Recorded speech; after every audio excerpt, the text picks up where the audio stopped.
doing, everybody? It's me, Crazyfrankie, welcoming you to my Week 8 4 key game picks. Before we talk about Week number 8, quick thoughts from Week number 7. I feel if you're a Giants fan, I know you don't want to hear it because you guys have been hearing so much of, anybody who saw that Giant Bronco game last Sunday, what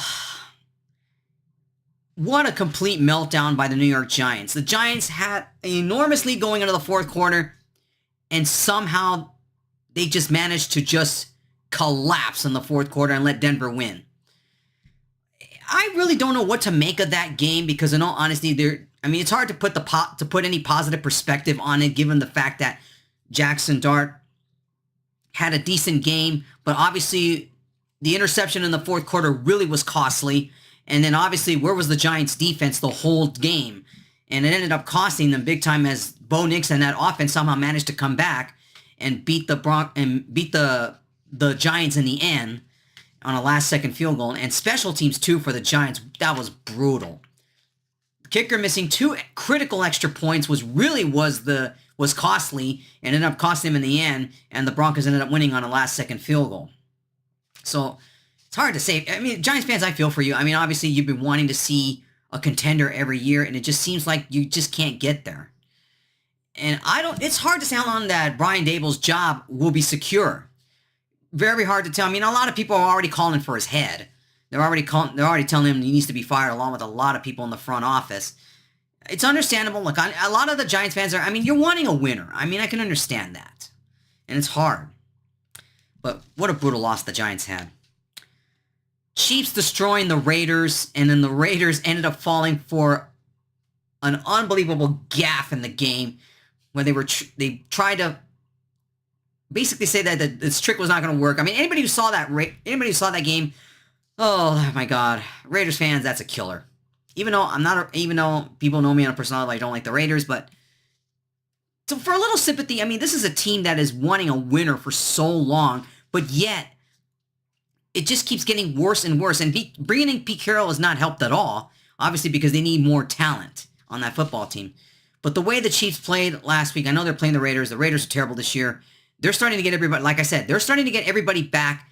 And I hate to say this, but the Chiefs may look unstoppable from this point forward now. Look, I can understand you can make a case for the Colts. They destroyed the Chargers. Obviously, that was the game I watched. The one I watched more than all the other, in most of the games I watched on Sunday. Yeah, look, the Chargers are down to their 7th string, some of their offensive line, and it's bad. The Colts look scary.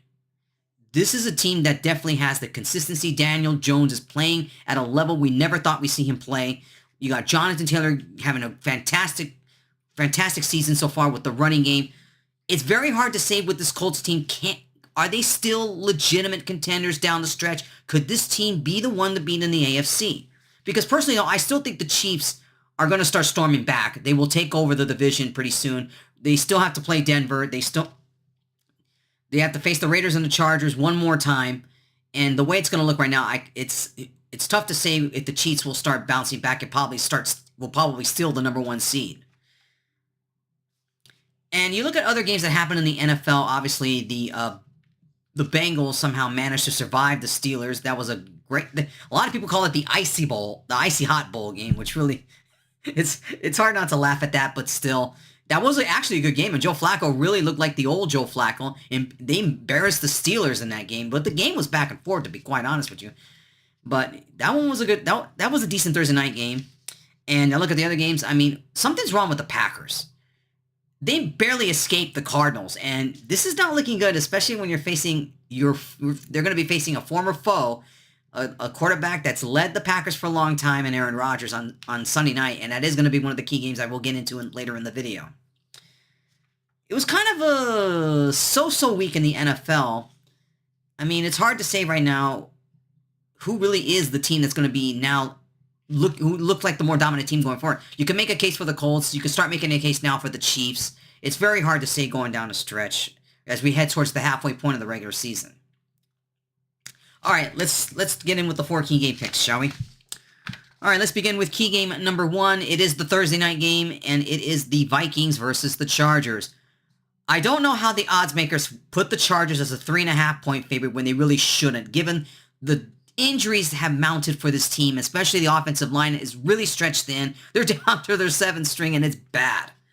Now, Carson Wentz in a big loss in a big loss last week to the Eagles, went 26-42, 313 yards, no touchdown passes, but he was intercepted twice.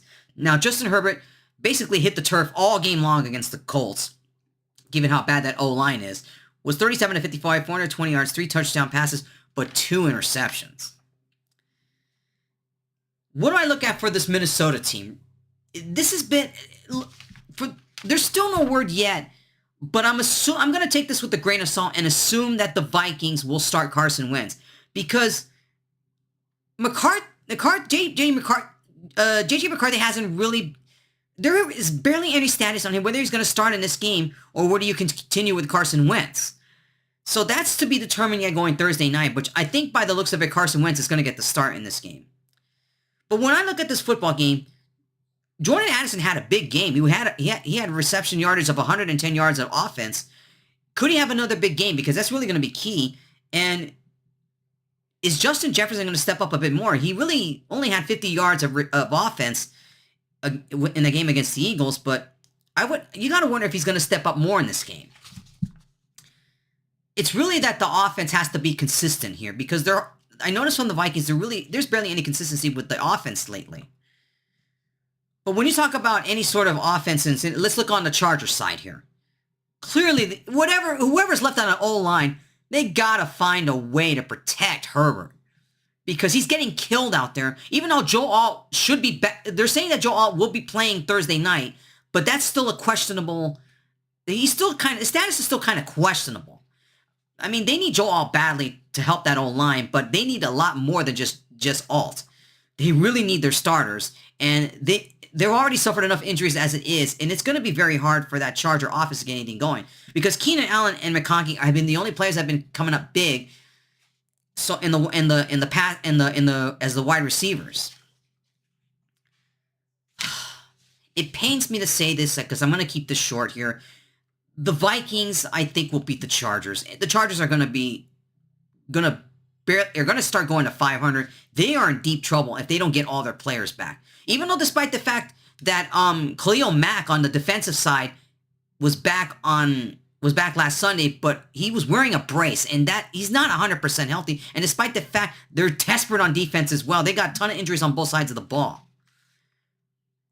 Minnesota, I think, will barely beat the Chargers here. The Chargers will try to make it a game, but I just think the Minnesota offense might come alive in this game here, and it's going to be hard for me as a Charger fan to watch this on Thursday night. I'm going to pick the Vikings at plus 3.5 to beat the Chargers here. I think the Chargers are in deep trouble. And it pains me to say it. Vikings over the Chargers, plus 3.5. Key game number 2, a rematch. A rematch from a couple of weeks ago between the Giants versus the Eagles. The Eagles are 7.5-point favorite, and I would say that is about right. Jackson Dart went 15 of 33, 283 yards, 3 touchdowns, one costly interception last week in that terrible loss to the Broncos. Jalen Hurts was 19 of 23, 326 yards, 3 touchdowns, no interceptions. A little bit of a better game they had, a little bit of a kind of get back on track for the Eagles, but even though they gave up, their defense gave up 22 points last week to the Vikings. Keys for the Giants here. Scatterboo needs to have another big game in order to get that running game going. I think more importantly, can the defense make any sort of big stop? Because they really collapsed in the fourth quarter, and the Giants defense is supposedly somewhat good, but yet the Broncos and Bo Nix made them look like a joke in the second half. This is plain and simple for the Eagles to win this game. Their whole offense needs to dominate. Barkley needs to get the running game going. A.J. Brown and Dallas Goedert, they all have to have big games. Their offensive line needs to dominate that defensive line of the Giants and get that offense somewhat going here, because this is how they lost. They didn't play all that well against the Giants in the first meeting, but you know the Eagles are probably going to be out for blood in this game here, and given the way that the Giants might have lost confidence after that loss against the Broncos, I think to me the Eagles are going to win this game here. I think they'll win the rematch on this one here, the second meeting. They're 7.5-point favorite for a reason. I think their offense is starting to slowly get back on track a little bit here, but let's see what the defense does and see if they can stop Scatterboo. I'm going to pick the Eagles here. I think the Eagles get a bounce. They'll bounce back again. They'll have another bounce back game against the Giants, especially after the Giants beat them the first time. I think the Eagles will win this one here. I'm going to pick the Eagles at -7.5. They'll beat the Giants. All right, key game number 3. The Dallas Cowboys versus the Denver Broncos. The Broncos are a 3.5-point favorite. I would say that number will probably go to 3, maybe 2.5. Dak Prescott was 21 of 30, 264 yards, 3 touchdowns. Luckily, no interceptions. Bo Nix, his stats, get a load of this. He was 27 of 50, 279 yards, 2 touchdowns, and luckily he didn't have a turnover. Barely made half his passes in the game against the Giants, because for 3 quarters, they really played like crap until their offense finally showed some signs of life in the 4th quarter. I look at the Cowboys side. Javonte Williams and CeeDee Lamb really need to have big games on the offensive side to really get to the Broncos' good defense, as they said that they're supposed good defense, but they really struggled with the Giants until their defense finally woke up in the 4th quarter. J.K. Dobbling, I feel, for the Broncos really needs to get the running game going to help Bo Nix out, because Bo Nix really struggled in the passing game. And speaking of Bo Nix, he's got to be more consistent in his passes. I mean, it wasn't until the 4th quarter until he finally started making them, but for 3 quarters, he didn't play well at all. This is going to be a shootout. Both offenses are explosive, and obviously the Cowboys' defense isn't good at all. Let's see if they can get to Bo Nix in this game. I expect this game to go back and forth because both their offenses can explode at any time. I'm actually going to go out on the upset here. I think the Cowboys' offense, CeeDee Lamb and Javonte Williams and Pickens might play a role in this game too in that offense. They could give the Broncos defense some fits in this game. Expect this to be a shootout. I smell an upset right here in this game between the Cowboys and the Broncos here. I think the Cowboys might pull the upset here, even though I know their defense isn't all that good. But this is a game that can go back and forth. And if the Broncos offense don't play much better than they did against the Giants, I could see the Cowboys pulling the upset here at +3.5 here. And I actually might pick the Cowboys here. I think the Cowboys might pull the upset here. I'm going to pick the Cowboys at +3.5 to beat the Broncos. All right. Key game number 4. It is the Sunday night game between the Packers and the Steelers. The Packers are, I should say, the Packers are actually a 3.5-point favorite in this one here. I would say maybe we'll go to 3, possibly 2.5. Jordan Love last week against the Cardinals was 19 of 29, 170 yards, 1 touchdown, no interceptions. Aaron Rodgers last week against the Bengals was 23 of 34, 249 yards, 4 touchdown passes, but with 2 bad interceptions that really cost them the game. I didn't see much of Josh Jacobs. Really did not have a good day last week running the ball against the Cardinals. He really, in this game, is got to be a huge factor in pounding that Steelers defense. I really think that running game needs to get it going to really help Jordan Love out, because Jordan Love didn't really throw the ball that much last week, even though he was 19 of 29, he made majority of his passes, but still, that offense really struggled against the Cardinals last week. And given the Steelers' defense and all, can the Steelers make some big plays? And how healthy is J.J. Watt? He's going to be a factor in this game to get to Jordan Love as much as Michael Parsons trying to get to Aaron Rodgers. This is obviously an Aaron Rodgers revenge game here. Obviously, he wants a crack at the Packers, and he will find a way to beat them. But I look at the Packers. Like I said, their offense is struggling here. And if the Pittsburgh Steelers defense can get to him, I could smell the upset in this game as well here. I could see this game being another upset. I'm actually going to go with the Steelers. I think the Steelers defense will make a huge difference in this game if they can hold Jordan Love and Josh Jacobs in terms of getting the offense going here. I could see the Steelers pulling off the upset. I don't think this is going to be a high-scoring game. I think this will be like a 17-14 type of game. This will be close. But it might be low scoring, to be honest with you. I think the Steelers will beat the Packers. It's going to be a tight ball game all the way. but I can see the Steelers and the defense getting to Jordan Love and probably neutralize Jacobs in this game. Aaron Rodgers, will probably, as you know, he's going to be motivated in this game to get at the Packers for sure.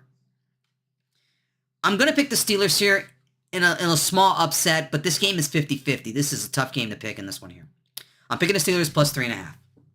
All right, everybody. All right, thank you for listening into the video here. Please check the description below for all of my Week 8 picks here.